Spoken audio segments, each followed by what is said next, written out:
நான் இங்கே ராஜபாளையத்தில் வந்து நம்ம மேகமலை வரைக்கும் ஒரு ரோப் கார் போடணும், அந்த மாதிரி ஒரு டூரிஸ்ட் ஸ்பாட் ஆகணுன்ற ஒரு பெரிய நினைப்போட வந்தேன்.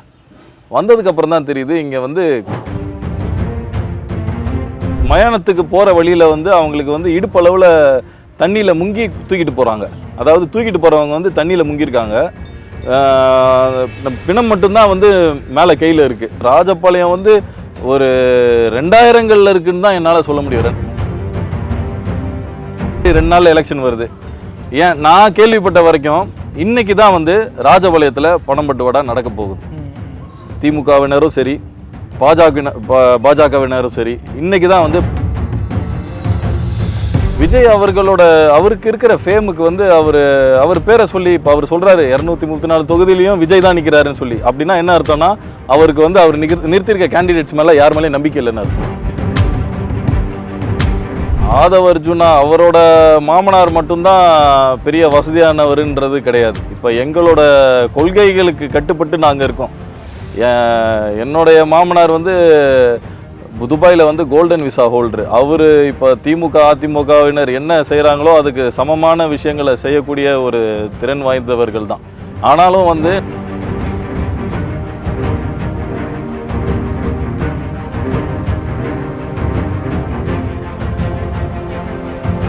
வணக்கம் பிரதர். வணக்கம். இன்னும் 2 நாட்களில் தமிழக சட்டமன்ற பொதுத் தேர்தலுக்கான வாக்குப்பதிவு நடைபெற இருக்குது. நாங்கள் தமிழகம் முழுவதுமே சுற்றிட்டு இருக்கோம், ஒவ்வொரு வேட்பாளர்களாக சந்திச்சுட்டு இருக்கோம். ஆனால் நாம் தமிழர் வேட்பாளரை சந்திக்க நாங்கள் போகும்போது பர்சனலாகவே கொஞ்சம் எனர்ஜெட்டிக்காக ஃபீல் ஆகுது. அரசியல் சார்ந்து, இந்த சூழல் சார்ந்து, இந்த களம் சார்ந்து, மக்கள் பிரச்சனைகள் சார்ந்து அதிகமாக பேசக்கூடியவங்க, அதிகமாக களத்தில் இயங்கக்கூடியவங்க நாம் தமிழர் கட்சியை சேர்ந்தவங்களாக இருக்காங்க. ஸோ உங்களை பற்றி நிறைய விஷயம் நாங்கள் இன்ஸ்டாலையும் பார்த்தோம். இங்கே இருக்கக்கூடிய நண்பர்கள் சிலர் பேசும்போதும் எங்கள் ஊருக்கு டாக்டர் ஒருத்தர் வேட்பாளராக வந்திருக்காருப்பா நாம் தமிழரில் இருந்து, அவரை வந்து பேட்டி எடுக்க முடியுமா அப்படின்னாங்க. ஸோ அதுக்கப்புறம் உங்களை பற்றி நாங்கள் கொஞ்சம் ரெஃபரன்ஸ் எடுக்கும்போது நிறைய பார்க்க முடிஞ்சது எங்களால். தொடர்ச்சியாக தண்ணி டேங்க்குள்ளலாம் இறங்கி க்ளீன் பண்ணிகிட்டு இருந்தீங்க. பிரச்சாரத்துக்கு போகும்போது மக்களை வந்து ஹெல்த் செக்அப் பண்ணிகிட்டு இருந்தீங்க. எப்படி இருக்குது பிரதர் இந்த களம்? ஒரு மருத்துவராக உங்களுடைய பார்வை எப்படி இருக்குது? இப்போ அரசியலுக்குள்ளே வந்திருக்கீங்க, அரசியல் களம் எப்படி இருக்குது உங்களுக்கு? இப்போ நீங்கள் நாம் தமிழர் கட்சி கேண்டிடேட்ஸை பார்க்கும்போது எனர்ஜெட்டிக்காக இருக்குதுன்னு சொன்னீங்கல்ல, அதுக்கு வந்து முக்கியமான காரணம் என்னென்னா, நாம் தமிழர் கட்சி கேண்டிடேட்ஸ் மட்டும்தான் அவங்கள நம்பியிருக்காங்க. மித்த கேண்டிடேட்ஸ் எல்லாருமே வந்து பணத்தையோ மிச்ச ஒரு அவங்களோட அதிகாரத்தையோ நம்பியிருக்காங்க. நாங்கள் மட்டும்தான் எங்களை நம்பியிருக்கோம். அந்த எனர்ஜி தான் உங்களுக்கு வந்து ஒரு எனர்ஜெட்டிக்காக ஃபீல் ஆகிறது. மித்தபடி நீங்கள் சொன்ன இந்த ப்ராப்ளம்லாம் வந்து இப்போ நாங்கள் ஓட்டு கேட்க போகும்போது ஒருத்தரும் சொன்ன ஒரு பிரச்சனைகள் தான் நாங்கள் எடுத்து பண்ணது. இப்போ அந்த ஐயா வந்து நாங்கள் போன உடனே திட்டினாங்க, எதுக்கு நீங்கள் ஓட்டு கேட்க வரீங்க? தண்ணி. ஆமாம், தெற்கு வெங்காநல்லூர்னு ஒரு ஏரியா.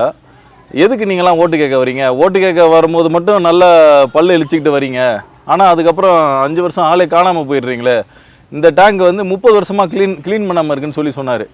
சரி, ஒரு பேச்சுக்கு சொல்லுவாங்கல்ல, ரொம்ப வருஷமாக க்ளீன் பண்ணாமல் இருக்கு, அந்த மாதிரி சொல்கிறாரு போல் அப்படின்ட்டு அந்த டேங்க்குக்கு வந்து ரெகுலர் பராமரிப்புக்கு வந்து ஒரு ஏணி கூட இல்லாமல் இருந்துச்சு. நாங்கள் ஏணி கடையில் போய் எங்கள் ஆளுங்களை கட்சிக்காரங்களை அனுப்பிச்சு வாடகைக்கு எடுத்துகிட்டு வந்து அதை ஏணி போட்டு பார்த்தா தான் எங்களுக்கு தெரிஞ்சுது உள்ளே வந்து செடிலாம் வளர்ந்துருந்துச்சு. இப்போ ஒரு பில்டிங்கில் வந்து செடிலாம் வளருதுன்னா அது எவ்வளோ ஒரு மெயின்டெனன்ஸ் இல்லாமல் ஒரு பழமை வாய்ந்ததாக இருக்கணும். சரி, உள்ள செடிலாம் இருக்கேன்னு சொல்லி அதுக்கப்புறம் உள்ளே இறங்கி க்ளீன் பண்ணும்போது தான் தெரிஞ்சுது அது உண்மையிலே 30 வருஷம் க்ளீன் பண்ணாத டேங்க்குன்னு சொல்லி. அன்னைக்கு எனக்கு வந்து ஒன்று தோணுச்சு, ராஜபாளையத்தில் வந்து இந்த டேங்க் மட்டும் 30 வருஷமாக க்ளீன் பண்ணாமல் இல்லை, இந்த ஊரே 30 வருஷம் க்ளீன் பண்ணாமல் தான் இருக்குது. இந்த ஊர் மொத்தத்தையுமே செலவு செய்யணும். நீங்கள் எக்ஸ்பெக்ட் பண்ணீங்களா டேங்க்குள்ளே இவ்வளோ ஒரு மோசமாக? இல்லை அவ்வளோ. நான் தான் சொல்கிறேன்ல, இப்போ நாங்கள் அந்த மூடியை திறந்து பார்த்தாங்க எங்கள் ஆளுங்க. பார்க்கும்போது வந்து செடிலாம் வளர்ந்துருந்துச்சு. அந்த சாக்கடை மாதிரி தேங்கியிருந்தது எல்லாமே வந்து அடிப்பகுதியில் இருந்துச்சு. இப்போ மேலோட்டமாக இப்போ நீங்கள் ஒரு தண்ணி டேங்க் பார்த்தீங்கன்னா மேலே வந்து தண்ணி விழும், அது வந்து கீழே அப்படியே ஊருக்கு போய் சேரும். அந்த கீழே தங்கியிருக்கிறது வந்து நம்ம க்ளீன் பண்ணும்போது தான் க்ளீன் பண்ணுவாங்க. அந்த தங்கியிருக்கிறது தான் நாங்கள் அன்றைக்கி காமிச்சது. அவ்வளோ இது இருந்துச்சு. இதில் என்ன ஒரு ப்ராப்ளம்னா, இப்போ ஹாஸ்பிட்டலுக்கு வந்து அந்த ஊரில் இருக்கிறவங்களாம் வந்து ஏதோ ஒரு நோயின்னு சொல்லி வருவாங்க. அங்கே இருக்கிற டாக்டர்ஸ் என்ன பண்ணுவாங்க, அவங்க சாப்பிட்டதில் ஏதோ ஃபுட் பாய்சன் நினைக்கலாம், இல்லை அவங்க குடித்ததில் ஏதோ கண்டாமினேஷன் ஆகிருக்குன்னு நினைக்கலாம். ஆனால் அவங்க ஊர்லேருந்து அந்த டேங்க்லேருந்து வர தண்ணியில் தான் ப்ராப்ளம்னு சொல்லி கண்டுபிடிக்கிறது ரொம்ப கஷ்டம். அவங்க சாப்பிட்றது தான் அவ்வளோ, அவங்க தினந்தோறும் யூஸ் பண்ணுற இடத்துல தான் ஏதோ ப்ராப்ளம்னு நினைப்பாங்களே தவிர அந்த ஊருக்கே வர டேங்க்ல இருந்து தான் ப்ராப்ளம்னு சொல்லி அவங்களால கண்டுபிடிக்க முடியாது. ஸோ நான் இதை வந்து ஒரு மருத்துவத்திலே வந்து ஒரு தலை சிறந்ததுன்னு நினைக்கிறேன். அரசியல் பார்க்கறது வந்து நம்ம ஒரு பேஷண்ட்டும் பார்க்கறதுக்கு பதிலாக இந்த மாதிரி ஒரு மொத்தமாக ஒரு இடத்த சரி பண்ணிட்டோன்னு வைங்களேன், ஒரு 100 பேஷண்ட்டை சரி பண்ண மாதிரி. மருத்துவத்துறையில் இருந்து அரசியலுக்குள்ளே வரணும்னு எதனால் முடிவெடுத்தீங்க? இது வந்து கட்சி மேலிடமாக தேடி உங்களுக்கு வந்து இந்த பொறுப்பு கொடுக்கணும் அப்படின்னு ஆசைப்பட்டாங்களா, இல்லை நீங்கள் விரும்பி இல்லை நான் மக்கள் பணி செய்ய ஆரம்பிக்கணும், நான் மக்களுக்கான களத்தில் பயணப்படணும் அப்படின்னு யோசிச்சு உள்ள வந்தீங்களா? இது நான் வந்து 2022 நாம் தமிழர் கட்சியில் இணைஞ்சேன், உறுப்பினராக இணைஞ்சேன், மாநில இளைஞரணி பொறுப்பாளராக இருந்தேன். இது வந்து அண்ணனோட கட்டளை தான். அண்ணன் தான் என்னை வந்து ராஜபாளையம், இப்போ மித்த கட்சியிலலாம் வந்து ஒரு எம்எல்ஏ சீட்டு வாங்கணும்னா இத்தனை கோடி கொடுக்கணும், அத்தனை கோடி கொடுக்கணும், கட்சிக்கு இவ்வளோ கொடுக்கணும், அப்புறம் அங்கே தொகுதிக்கு இவ்வளோ செலவு பண்ணணுன்னு இருக்குதுல்ல. எங்கள் கட்சியில் அந்த மாதிரி எதுவுமே கிடையாது. நான் இளைஞர்களுக்கு இந்த ஒரு காணொளி வாயிலாக சொல்லிக்க ஆசைப்படுறேன். உங்களுக்கு உண்மையாலே வந்து ஒரு அரசியல் விருப்பம், ஒரு சோஷியல் சர்வீஸ் விருப்பம் இருக்குது அப்படின்னா அதுக்கு சிறந்தது வந்து நாம் தமிழர் கட்சி தான். நீங்கள் வந்து பெரிய அளவில் வந்து ஒரு எலெக்ஷனை வந்து அணுகிறதுக்கு நீங்கள் ரொம்ப பணக்காரனாக இருக்கணுன்ற அவசியங்கள் வந்து எதுவுமே கிடையாது. நீங்கள் உங்களுக்கு இன்ஃபேக்ட் சொல்லப்போனால் வந்து நம்ம நாம் தமிழர் கட்சிக்கு நம்ம தினந்தோறும் எலெக்ஷன் செலவுகளுக்கு வந்து நம்மளை பார்க்குற மக்களே கொடுப்பாங்க. ஆமாம், நாங்களாம் வந்து இப்போ அப்படி தான் ஓட்டிக்கிட்டு இருக்கோம். முதல்ல ஒரு வீடியோ பார்த்தோம்னா ஒரு அம்மா ஒன்று வந்து உங்கள் கையில் காசு கொடுக்குறாங்க, ரொம்ப நெகிழ்ச்சியோட அதை வாங்குறீங்க. இப்போது வேட்பாளர்கள் பொதுமக்களுக்கு காசு கொடுக்கறத தாண்டி பொதுமக்கள் வேட்பாளருக்கு காசு கொடுக்குற அந்த ஒரு விஷயம் இருக்குல்ல, இதை நீங்கள் எப்படி பார்க்குறீங்க? என்ன எப்படியெல்லாம் கொண்டு வந்து உங்களை வந்து அணுகுவாங்க? சிலர் வந்து தயங்குவாங்க, ஐயோ அவர் ஒரு டாக்டரு, நம்ம காசு கொடுத்தா வாங்கிப்பாங்களா அப்படின்லாம் கேட்பாங்கல்ல, அது மாதிரி அது நடந்திருக்கா? இதுக்கு பின்னாடி ஒரு சைக்காலஜி ஒன்று இருக்குது. அது என்னென்னா, அவங்க எல்லாருமே வாழ்க்கையில் தினந்தோறும் கஷ்டத்தை அனுபவிச்சுட்டு இருக்கவங்க. யாராவது ஒருத்தர் வந்து இதுக்கு தீர்வாக வந்துட மாட்டாங்களான்ட்டு ஒரு குமுறில் இருக்கிறவங்க. அவங்களுக்கு வந்து அண்ணன் செந்தமிழன் சீமான் அவர்களோட நாம் தமிழர் கட்சியை பார்த்து தான் ஒரு நம்பிக்கை. அந்த பசங்க வந்துடணும்னு சொல்லி ஒரு ஆசையில் தர்றது தான் அது. அது இப்போ நீங்கள் பார்த்தீங்கன்னா எங்களுக்கு தரவங்க எல்லாருமே பெரிய பணக்காரங்கள்லாம் கிடையாது. அவங்களுக்கு வந்து ஒரு நாள் சம்பளம் கூட ஒரு 1000 ரூபாயா இருக்காது. ஆனால் எங்களுக்கு 1000 2000 கொடுக்கறது வந்து அவங்களோட ஒரு நாள் 2 நாள் சம்பளத்தை தரதெல்லாம் வந்து அவங்கள பார்த்தாலே வந்து எப்படியாவது ஜெயிச்சிடணும்னு எங்களுக்கு ஒரு தைரியம் வருது. மருத்துவ சேவையில் இருந்திருக்கீங்க, மக்கள் கிட்ட நிறைய அணுகக்கூடிய அந்த ஒரு வாய்ப்பு இருந்திருக்கும். அதாவது நோயோடு வரக்கூடிய மக்கள் வந்து டாக்டர் நம்ம கையை பிடிச்ச உடனே பக்கத்தில் வந்து ஃபிசிக்கலாக ஒரு டச் வச்ச உடனே ஓகே நம்ம டாக்டர் கிட்ட வந்துட்டோம், நம்ம நோய் தீர்ந்துடும் அப்படிங்கிற அந்த ஒரு எண்ணம் இருக்கும் இல்லையா? இன்னொன்று ஐ கான்டாக்ட், நம்ம அவங்க கண்ணை பார்த்து பேசும்போது உங்களுக்கு ஒன்றும் இல்லைம்மா அப்படின்னு சொல்கிற அந்த ஒரு வார்த்தைகள்லேயே நிறைய விஷயம் இருக்கும். அதே மாதிரி தான் பொதுமக்களும் இப்போ இயங்கிட்டு இருக்காங்க. இவங்க நாம் தமிழரை விரும்புகிறாங்களா, இல்லை களம் வந்து உண்மையிலேயே டஃப்பாக இருக்கா? நாம் தமிழரை விரும்புகிறாங்க. ஆனால் இப்போ ஏற்கனவே இருக்கிற கட்சிகள் திமுக, அதிமுக, பாஜக, காங்கிரஸ் இதை போன்ற கட்சிகள் வந்து மித்த கட்சிகளை வந்து வளர விடுறது கிடையாது. குறிப்பாக சொல்லணும்னா அவங்க வந்து அது ஜனநாயகமாக வச்சு இல்லை, ஒரு பணநாயகமாக தான் வச்சுருக்காங்க. அந்த ஓட்டுக்கு காசு கொடுக்குற ஒரு சிஸ்டத்தையே வந்து அவங்க தான் வந்து வளர்த்து வச்சுருக்காங்க. எல்லாரையுமே மக்களை வந்து அந்த ஒரு மனநிலையில் வச்சுருக்காங்க. காசு யார் கொடுக்குறாங்களோ, அதிகமாக கொடுக்குறாங்களோ அவங்களுக்கு தான் வந்து ஓட்டு போடணுன்ற ஒரு மனநிலையில் வச்சுருக்காங்களே தவிர அவங்க வந்து அவங்களோட ஆட்சி நல்லா இருக்கணும்னா அவங்க யார் வந்தால் நல்லா இருக்கும்ன்ற ஒரு சிந்தனையில் வந்து அவங்கள ஓட்டு போட விடாத மாதிரி வச்சுருக்காங்க. இப்போ ஃபார் எக்ஸாம்பிள் லாஸ்ட் நேரத்தில் இப்போ நீங்கள் சொன்ன மாதிரி 2 நாள் எலெக்ஷன் வருது. ஏன் நான் கேள்விப்பட்ட வரைக்கும் இன்னைக்கு தான் வந்து ராஜபாளையத்தில் பணம் பட்டுவாடா நடக்க போகுது. திமுகவினரும் சரி, பாஜகவினரும் சரி, இன்னைக்கு தான் வந்து பணம் அதாவது 2 நாள் முன்னாடி அவங்க பணத்தை வாங்கினாதான் அவங்க வந்து அதுக்கு விசுவாசமாக இருப்பாங்க அப்படின்ற ஒரு நினைப்பில் இருக்காங்க. ஆனால் இந்த வாட்டி ராஜபாளையத்தில் அது நடக்கிறதா இல்லை. ஏன்னா மக்கள் வந்து நிறைய இடத்துல இப்போ பிரசன்ட் எம்எல்ஏ வந்து 10 வருஷமாக இருக்கார். ரொம்ப அதிருப்தியில் இருக்கிறதுனால சில இடங்களில் வந்து அவரை ஓட்டு கேட்கவே வரது இல்லை. நாங்கள் ஓட்டு கேட்க போகும்போதே நாங்கள் திமுக நினச்சி எங்களை வந்து சில இடத்துல வரக்கூடாதுன்னு சொல்லி இல்லை நாங்கள் வந்து நாம் தமிழர்னு எக்ஸ்பிளைன் பண்ண வேண்டிய ஒரு நிலைமெல்லாம் இருந்துச்சு. அதனால் இந்த வாட்டி அவங்க பணத்தை வாங்கிக்கிட்டாலுமே அவங்களுக்கு வந்து வாய்ப்பு கிடையாதுன்றது ஒரு நிச்சயமான ஒரு நாம் தமிழர் அப்படிங்கிற அந்த பெயர் வந்து மக்கள்கிட்ட ரொம்ப ஃப்ரீக்வெண்ட்டாக போய் சேர்ந்துருக்கா? இல்லை இப்போ நிறைய இடங்களில் பார்க்கும்போது விவசாயி சின்னம், அப்புறம் சீமான் கட்சி அப்படிங்கிற மாதிரி எக்ஸ்பிளைன் பண்ண வேண்டியிருக்கு. நம்ம இப்போ நாம் தமிழர் அப்படின்னு சொன்னாலே ஓகே இவங்க வந்து மாற்றத்துக்காக வந்திருக்காங்க, இவங்க சீமானுடைய கட்சி அப்படிங்கிறதெல்லாம் தெரியுது அவங்களுக்கு. நாம் தமிழர் பேர் எப்படி போய் சேர்ந்துருக்கு மக்களுக்கு? நீங்கள் சொல்கிறது வந்து ரொம்ப ஒரு குக்கிராமத்தில் கட்சினாலே வந்து ரெட்டையில உதயசூரியன் அவங்க வந்து இந்த நம்ம எம்ஜிஆர் பீரியடு, ஜெயலலிதா பீரியடு, அவங்க பீரியடில் இருந்தவங்களுக்கு மட்டும்தான் கட்சினாலே இந்த 2 கட்சி தான் அப்படின்ற ஒரு மனநிலையில் இருக்காங்க. ஆனால் நீங்கள் அதுக்கப்புறம் உள்ளவங்க எல்லாருக்குமே வந்து நாம் தமிழர் கட்சியை கண்டிப்பாக நல்லா தெரியுது. சின்னம் போய் சேர்ந்துருக்கு. அந்த சின்னம் போய் சேர்ந்ததுனால தான் அதை குளறுபடி பண்ணுறதுக்காக இப்போ விவசாயி கரும்பு சின்னத்தில் வந்து இன்னொருத்தங்களை நிப்பாட்டியிருக்காங்க. இப்போ சின்னம் நாங்கள் வந்து ஒரு போட்டியே இல்லைன்னு வைங்களேன், எதுக்காக கரும்பு விவசாயியை வந்து 4வது இடத்துல ராஜபாளையத்தில் வந்து நிற்க வைக்கணும்? அந்த கேண்டிடேட் இப்போ நாங்கள் வந்து ஒர்க் பண்ணுறோம். எலெக்ஷன் கமிஷன் வந்து வீடியோ சர்வேலன்ஸ் எங்கள் கூட வந்துக்கிட்டே இருக்காங்க. நாங்கள் ஓட்டு கேட்டு எவ்வளோ இடத்துக்கு போகிறோம், அவங்க வந்து எந்த அளவுக்கு ஒர்க் பண்ணுறாங்கன்னு சொல்லி நீங்கள் வீடியோ சர்வேலன்ஸ் வாங்கி பாருங்கள். அவங்களோட எண்ணம் வந்து ஓட்டு வாங்குறது, மக்கள்கிட்ட போய் ஓட்டு வாங்குறது, ராஜபாளையம் தொகுதிக்கு நல்லது செய்கிறது, அதெல்லாம் கிடையாது. அந்த சின்னத்தை வந்து வச்சு மக்களை வந்து கன்ஃபியூஸ் பண்ணணும். விவசாயி ஏற்கலப்பை சின்னத்தையும் விவசாயி கரும்பு சின்னத்தையும் கன்ஃபியூஸ் பண்ணணுன்றதை மட்டுமே குறிக்கோளா வச்சு. ஆமா, கன்ஃபியூஸ். இப்போ எங்களை பார்த்து பயப்படுறதுனால தானே அந்த மாதிரி ஒரு பண்றாங்க. இப்போ ரீசெண்டாக நாங்கள் ஒரு ஏரியாவுக்கு போயிருந்தோம். அந்த ஏரியா பேர் வந்து கொத்தங்குளம். அங்கே வந்து நாங்கள் ஓட்டு கேட்க போகும்போது நாங்கள் தான் வந்து இந்த வாட்டி 2026 தேர்தலை வந்து புறக்கணிக்கிறோமே, நீங்கள் எதுக்குள்ளே வந்தீங்கன்னு கேட்டாங்க. என்ன சொல்கிறீங்க, புறக்கணிக்கிறீங்களா, எதுக்காக இப்படி சொல்கிறீங்கன்னு கேட்டால், நேராக எங்களை வந்து ஊர் எல்லைக்கு கூட்டிகிட்டு போனாங்க. கூட்டிகிட்டு போய் அங்கே ஒரு பேனரை காமிச்சாங்க. இங்கே பாருங்கள், நாங்கள் வந்து இந்த வசதியை வந்து இத்தனை வருஷமாக கேட்டுக்கிட்டு இருந்தோம், எங்களுக்கு செய்யாததுனால நாங்கள் வந்து இப்போ 2026 எலெக்ஷனை வந்து புறக்கணிக்கிறோம். எந்த பார்ட்டியும் வந்து எங்கள் ஊருக்குள்ளே வந்து ஓட்டு கேட்டு வரக்கூடாது, நாங்களும் வாக்கு செலுத்த மாட்டோம்னு சொன்னாங்க. நீங்கள் வாக்கு செலுத்த வேண்டியது உங்களோட கடமை. இப்போ நீங்கள் வந்து ஏற்கனவே ஆளுங்கட்சியை தண்டிக்கிறதா நினச்சி நீங்கள் எங்களை தண்டிக்கிறீங்க.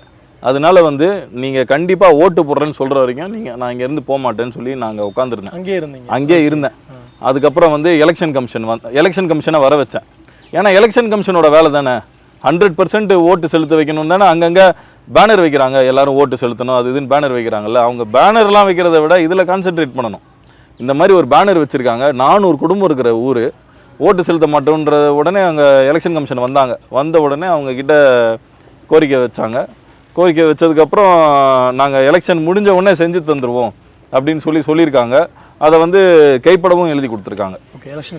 எலெக்ஷன் கமிஷன் வந்து இங்கே உள்ள விஏஓ அவங்கள வச்சு எழுதி கொடுத்துருக்காங்க. அது வந்து ஏற்கனவே ஆட்சியில் இருந்த அரசுக்கு ஒரு பெரிய அடின்னு நினைக்கிறீங்களா? ஆமாம், கண்டிப்பாக. மயானத்துக்கு போகிற வழியில் வந்து அவங்களுக்கு வந்து இடுப்பளவில் தண்ணியில் முங்கி தூக்கிட்டு போகிறாங்க. அதாவது தூக்கிட்டு போகிறவங்க வந்து தண்ணியில் முங்கியிருக்காங்க. பிணம் மட்டும்தான் வந்து மேலே கையில் இருக்குது. அந்த மாதிரி ஒரு காட்சிகள்லாம் நான் உங்களுக்கு ஷேர் பண்ணுறேன். அந்த மாதிரி ஒரு நிலைமையில் இருக்குது ராஜபாளையம் வந்து ஒரு 2000களில் இருக்குன்னு தான் என்னால் சொல்ல முடியும். 2026 இல்லை. இங்கே தொழிற்சாலைகள் அதிகமாக இருக்குது. இங்கே வந்து மக்களுக்கான வேலைவாய்ப்புகளும் கொஞ்சம் அதிகப்படியாக இருக்குது. பக்கத்துலேயே சிவகாசி இருக்குது. ஸோ இப்படி ஒரு ஒரு வேலைவாய்ப்புகள் மிகுந்த ஒரு பகுதியாக தான் ராஜபாளையத்தை நம்ம பார்க்குறோம்.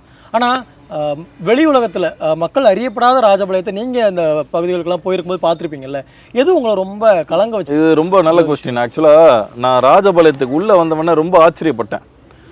எனக்கு பூர்வீகம் ராஜபாளையமாக இருந்தாலும் அவ்வளோவா வர்றது கிடையாது ராஜபாளையத்துக்கு. வேலை எல்லாமே சென்னையில் ஆனதுனால.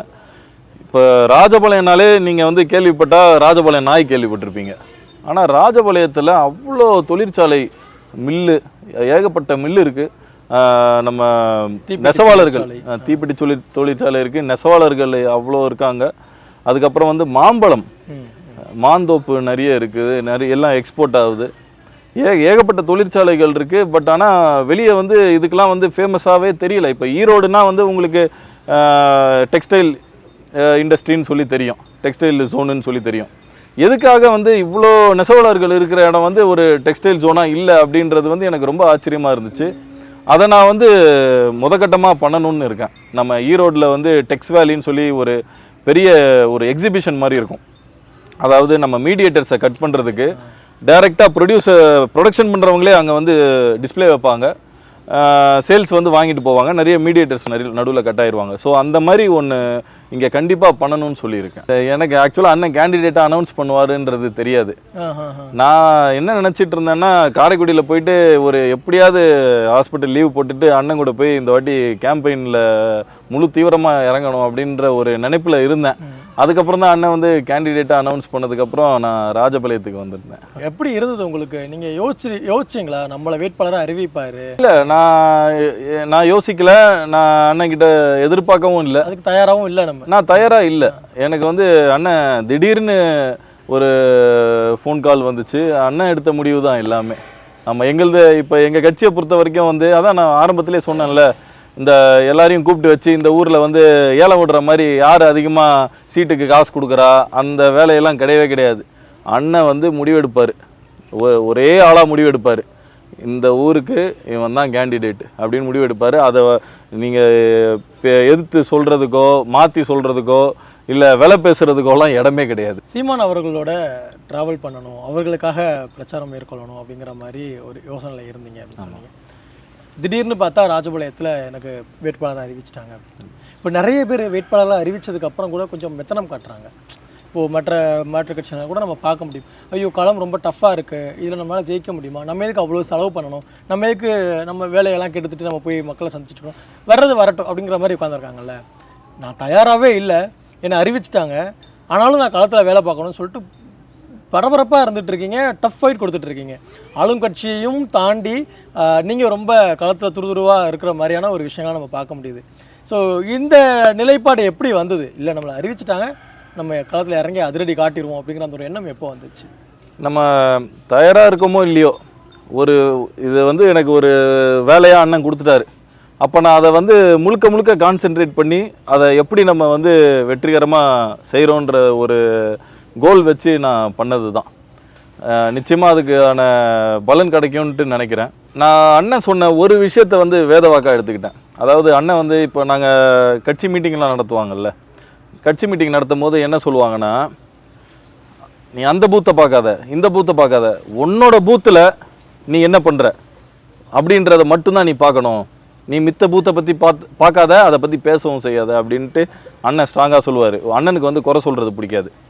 இதனால தான் இப்படி ஆயிடுச்சு, அதனால தான் அப்படி ஆயிடுச்சு அப்படின்னு சொன்னால் அவருக்கு சுத்தமாக பிடிக்காது.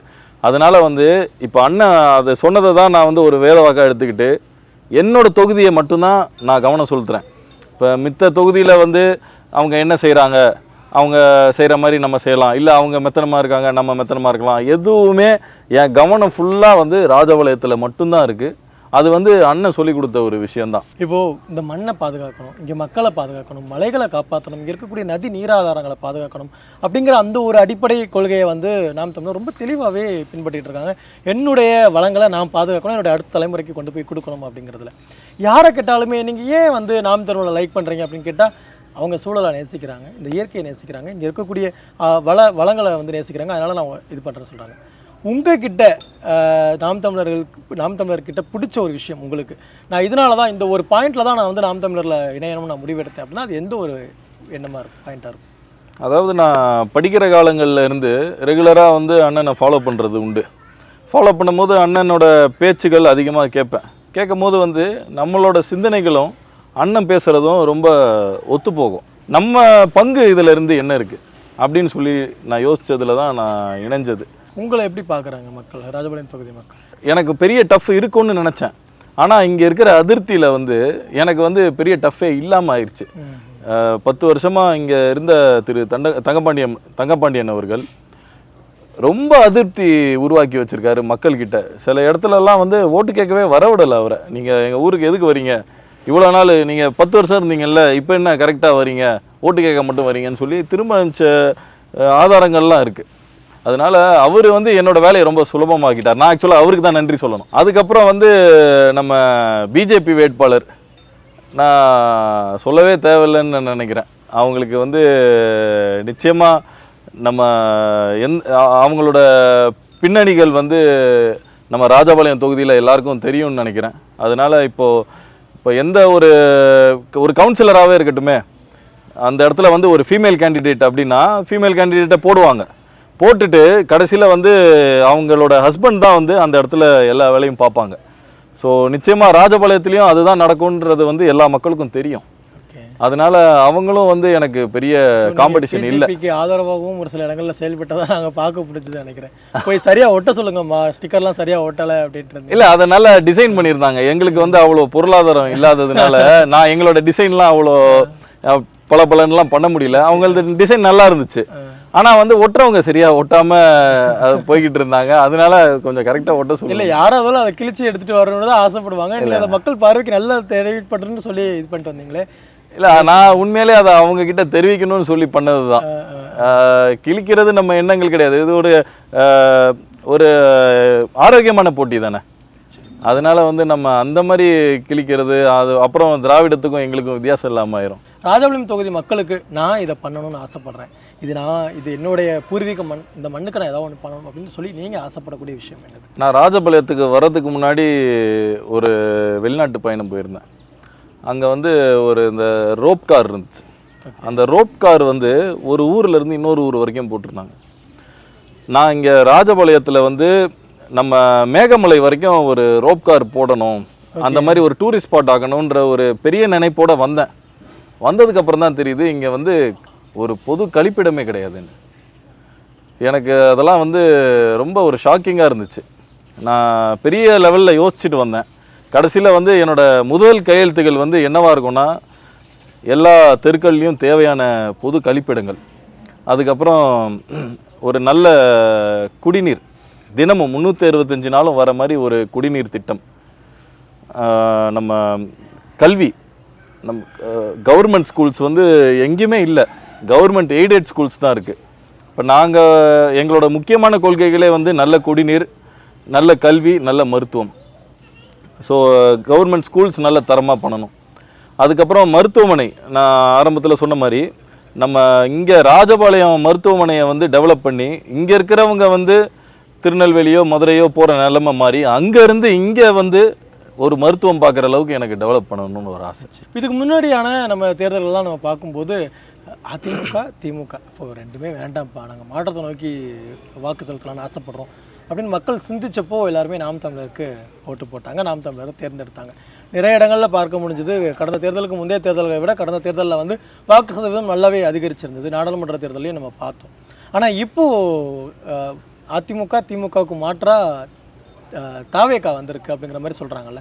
தாவேகா விஜய் அவர்கள் வந்தது வந்து நம்மையும் நம்மளுடைய கட்சி தலைமையும் வந்து ஒரு அசைச்சு பார்க்குமோ அப்படிங்கிற ஒரு பயம் இருக்கா? நிச்சயமாக கிடையாது. இப்போ அவர் எப்படி போட்டி வந்து டிவிகேக்கும் டிஎம்கேக்கும்னு சொல்கிறாரோ, நாங்கள் என்ன சொல்கிறோன்னா தமிழ் தேசியத்துக்கும் திராவிடத்துக்கும் தான் போட்டி.